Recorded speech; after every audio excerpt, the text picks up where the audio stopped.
When I say this train don't fucking stop, this train don't fucking stop. I said I'm gonna cry every fucking episode going on from here. And the first message I got from Mike outside of what happened with Buta is that we need to finish watching tonight. We fucking are going to. So Mike, go. Okay. This is episode 25. I accept your last wish. Team Guy Gurren struggles to escape the ocean of despair created by the anti-spirals without success until history repeats itself as another irreplaceable member of the team sacrifices himself to save the others. Let's say this one last time.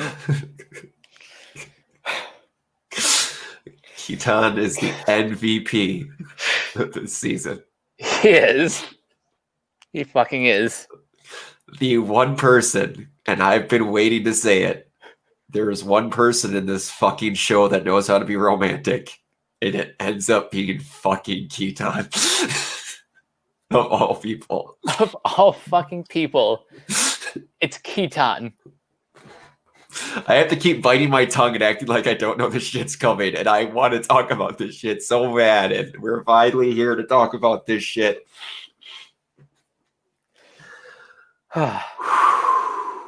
Let's try to put ourselves together. Before we go, I'm going to change shirts for the last episode because it's very poetic. I have to show, like I said, I was going to each one. That's most of the team right there. And we've got most of the team gone, so I had to put that out. But we'll get to the Kitan crowning fucking moment. And also the debut of, outside of the Mingen theme, my favorite track in the entire show. We'll get there. We're going to take it slow. Because holy shit, a lot happens. Okay. First off, we're going to go through some jokes because I fucking need it. Yeah. They are not afraid to mention their own inside jokes when they're in the despair and they're trying to fire. They finally outright say when Attenborough is so upset that his cannons don't work, finally someone made a comment that says, no. Ahead. Attenborough says, "Oh, my cannons didn't work," and one of the guys says, "Your cannons never work." Bro, never once. It fails every time. Also, Kitan breaks the fourth wall a couple times. A couple of times. He. This whole episode is a lot of. I said it a lot when I say you figure out what these characters want to be. Kitan fucking wanted to be Kamina the whole time. He wanted to be that dude that could save everybody. It's so obvious too. Like when Kamina was alive, these two butted heads. When Kamina was dead at first, you could tell that he wasn't taking it very well. Nope. And now that they're in the fight of their lives, he pretty much flat out admits, I miss him. I want to be him. He tries so hard because he's like, Simone's busy. We need the dude that would say the stuff that Kamina would say. And he tries his damnedest. And you get an interaction that comes out of nowhere, in my opinion, but it feels so natural between Yoko and him, where it's like, you don't need to be him. Yeah, Simone did a lot, but you were there just as much as everybody, pushing behind while Simone was pulling. And it doesn't feel out of place. It feels so natural between those two that they had amazing chemistry just when they finally had a chance to sit and talk, it was like they were best friends the entire time. Mm-hmm. And when I'm going to start crying, when we had Iron Man, so is this the one where we win? If I tell you it won't happen, levels of death flags with Keaton, when he says, when we get back to Earth, I want you to introduce me to your kids.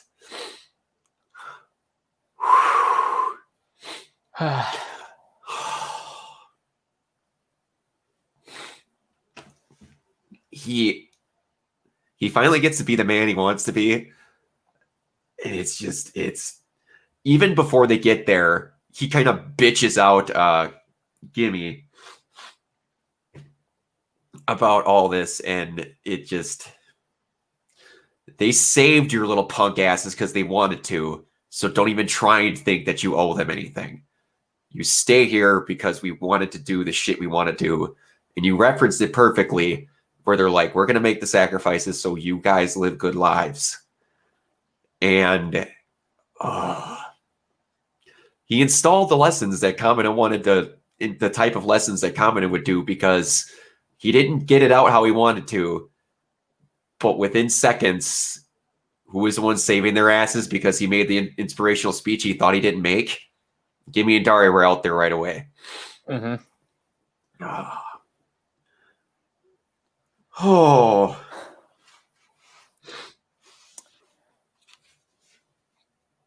But go ahead. But go ahead. This. Oh, the other lighter stuff is all the, like, the running gag of we're not drowning, we're spacing. We're spacing. It makes it look like it's water, and the it makes me wish so much that Viral would have gotten his head out of his ass sooner. When you get the quotes from Simone where he gets to be rather anime character-ish, I'll just put it, with his speeches that I love. And he's just like, you spout a lot of crap, but this is crap I can get behind. Yeah, and it's like, and like instantly, and like he cares for Simone. He spent 20-odd episodes fighting Simone, and the second that drill breaks, he cares about it. Like, he's, dude, just rest. They'll take care of it. I fucking wish I had spiral energy to help you, man, but please just rest for a minute. And then one of the silliest but most awesome things happens. Buddha. He is literally a ball of spiral energy.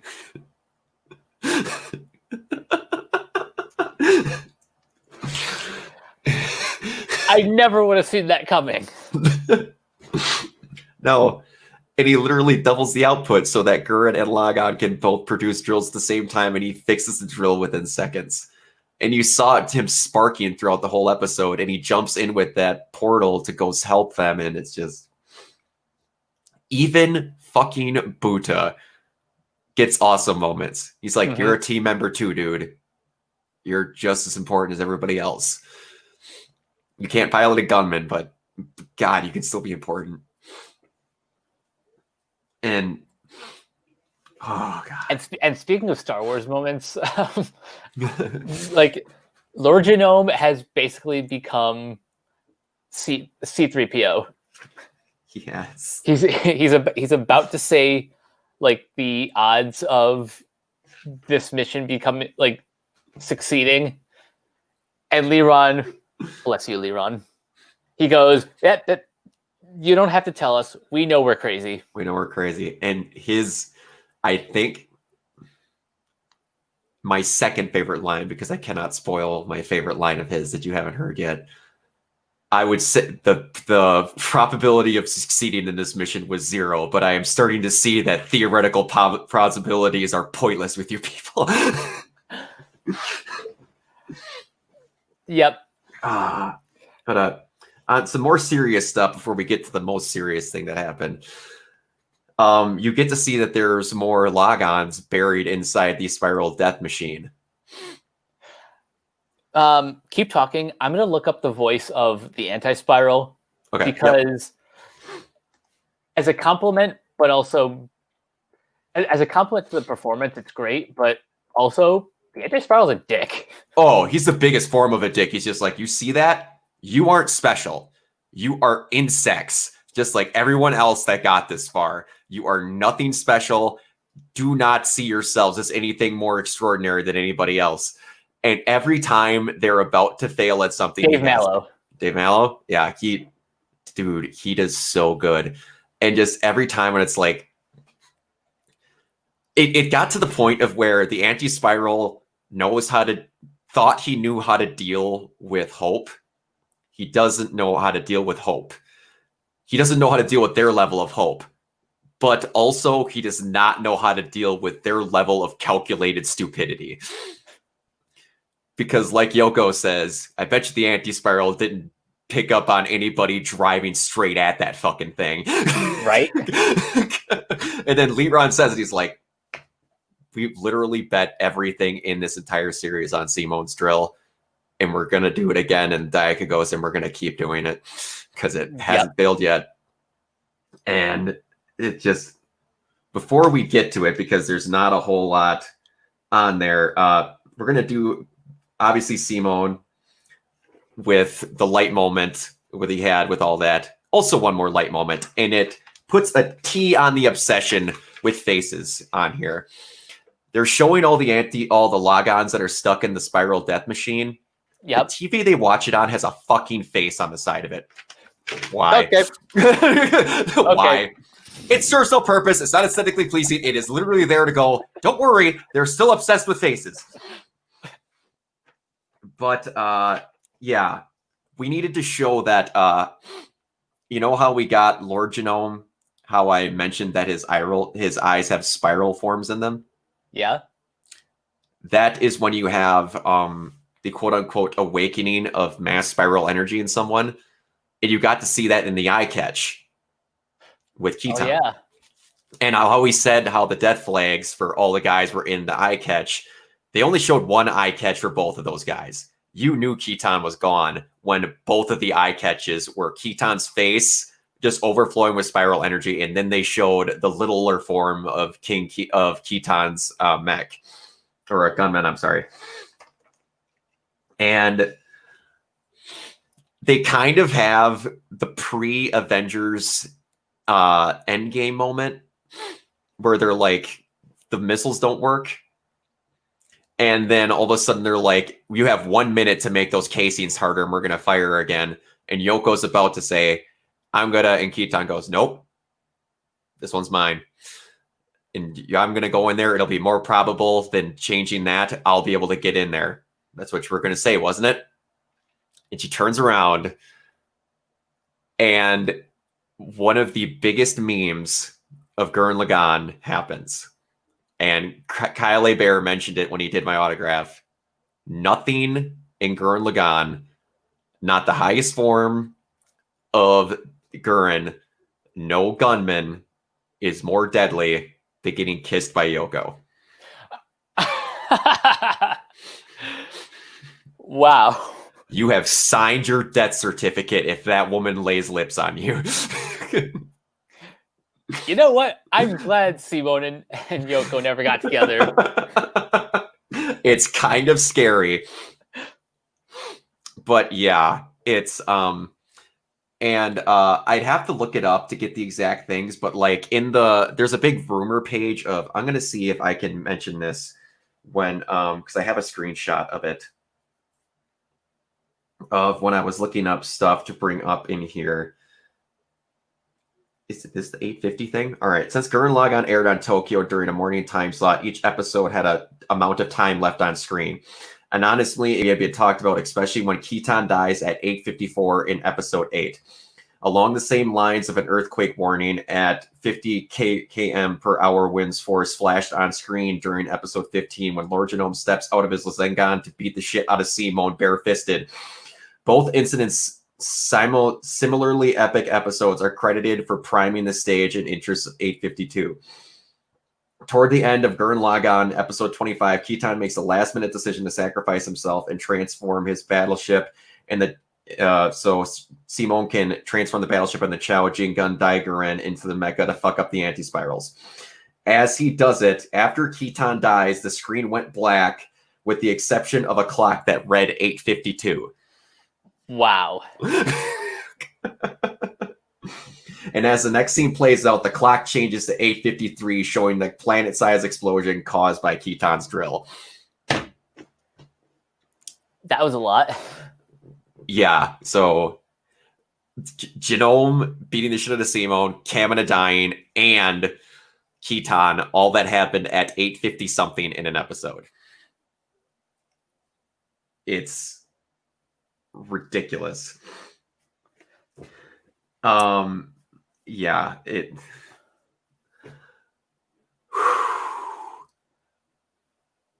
And I'm going to let you talk about the thing that my two most hated words in this entire series. Keaton, you mentioned it, breaks the fourth wall. Oh, later, buddy. I'm not saying it. He says, I'm not saying no sappy crap like later, buddy. I'll see you bozos later.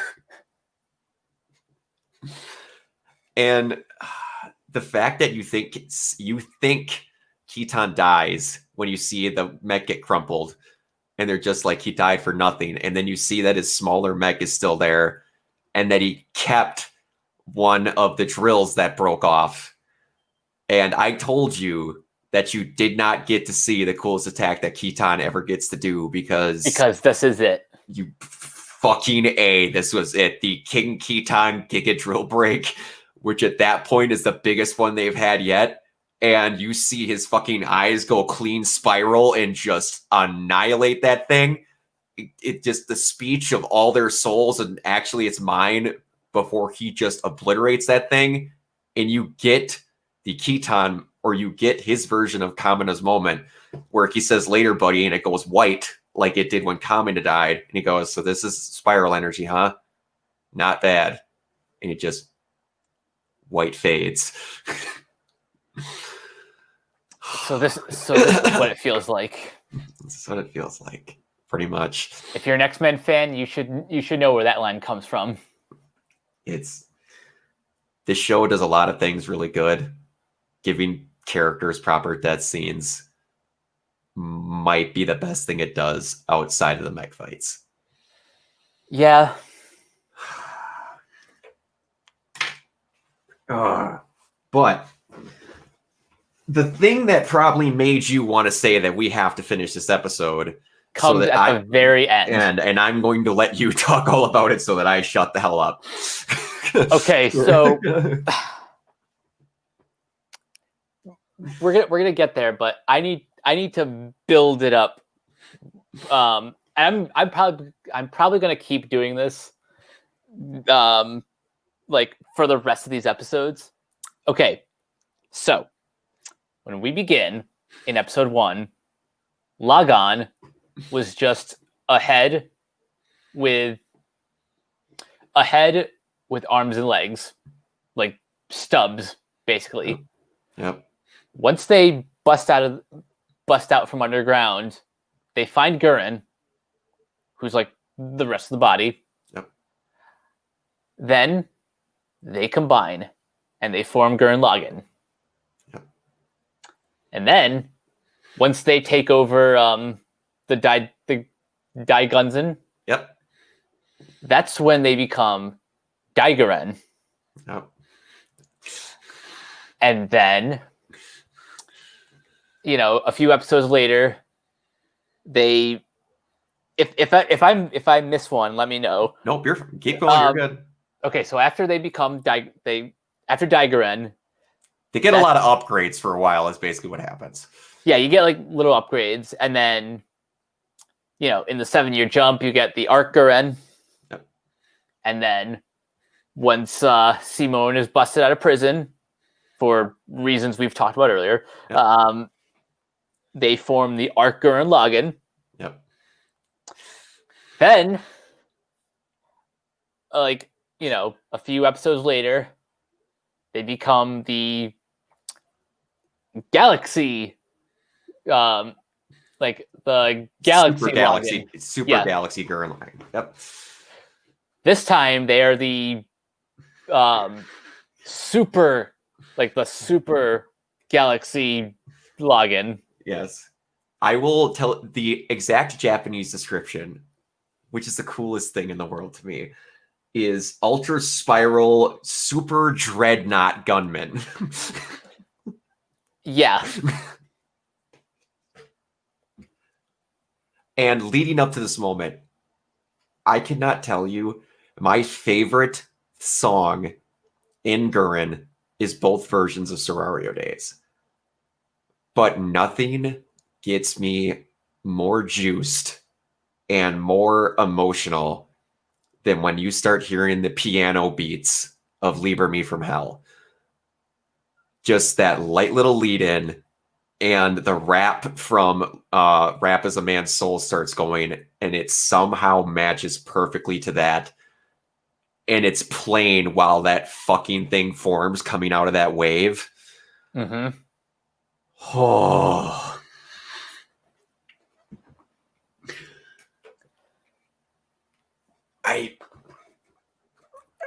I can't say it enough how much I just love this fucking show and how it presents everything. Yeah.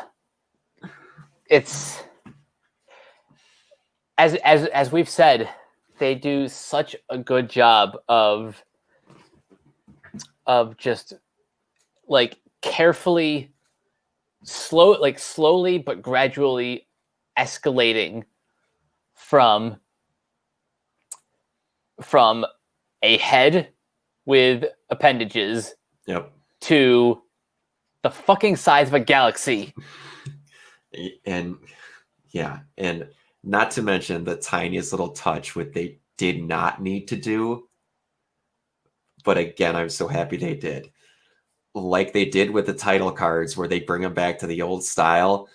There's just like, you know how I brought up in Digimon, the main hero always has the goggles, and Simone had the goggles. This time he actually puts on the goggles. He gets his fucking version of Kamina glasses, and they form on him out of pure fucking spiral energy. That is metal. God, it's just like, you thought Simone finally became Kamina? Nope. That was the exact moment. He is literally his big bro now. He is the guy he wanted to be that entire time while he was looking up to him. He is there. And just so we bring this point back home, the last thing that Kamina said to him was, don't believe in the Simone that I believe in, nor the Kamina nor the Kamina that believes in Simone. Believe in the Simone that believes in you. And I don't think I've seen a person in any form or medium that believes in himself more than he does. And it's not ego either. It's like it's genuine confidence. It's genuine confidence and hope. It's just, I believe in myself because I need to save everyone. I need to do this, and I know I'm going to do this. I tell you, people with anxiety, this is why I brought this up during the mental health show. This thing is just, the entire time, Simone is just showing, when you talk about going through depression, they literally sink into an ocean made by negative thoughts, dispensed by a spiral death machine. And he just goes, good. I'm going to break it, and I'm going to come back out. They literally come out of an ocean of sadness. I can't see much better forms of literally overcoming depression than that right there. You know how in the past I've said that that Dick Grayson is one of my favorite characters of all time. Mm-hmm. I think Simone is number 2. Seriously? As I'm watching the show, he is everything that I look up to.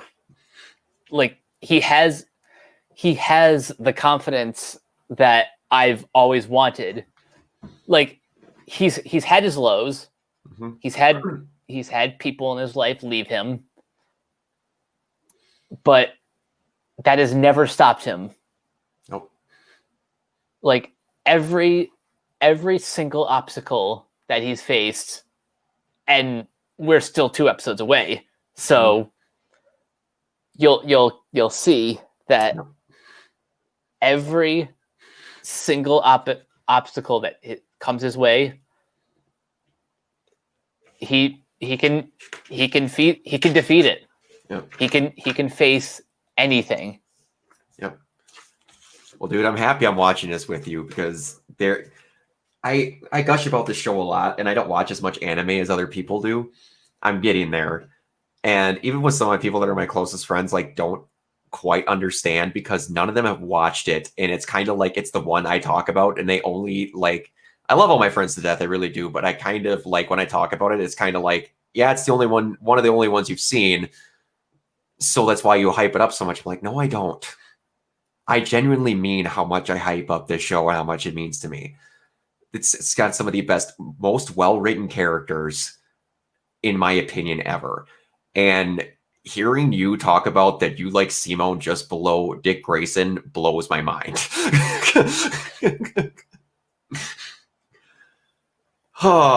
Okay. I know it's going to be pretty much an emphatic 2-letter answer, but I have to ask because it's standard. Would you change anything in this episode? Nope. Okay. All right. We are at the episode that I break up as much as the end because this one is more 27's action, 26 is emotion. And this hits the best emotional beat in the entire show. 27's got a real banger at the end of it. But the ending, what I want to say, the ending, the whole thing is good, but the ending 5 minutes of this is in the top, like, total half an hour of the show's, like, just like best moments. It's probably number 2. So, Mike, where can they reach you? Because I had to watch it the other night after I braved it up again, and I'm so fucking ready to watch it again. Mike, where can they reach you? You guys can find me on Twitter and Instagram at Captain K42.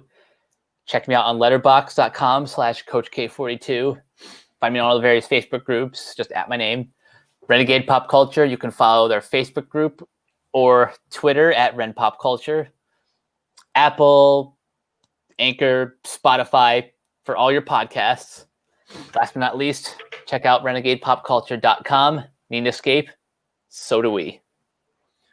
You can find me on some of those podcasts as well. We'll be recording one tomorrow. You can see me everywhere at Organoid Zero, mostly on Twitch. And I'll see you guys in a little bit. I'm ready to be a mountain of tears when this camera comes back on. So I will see you guys in a little bit. I love you all. Spin on and take care of yourselves. Peace.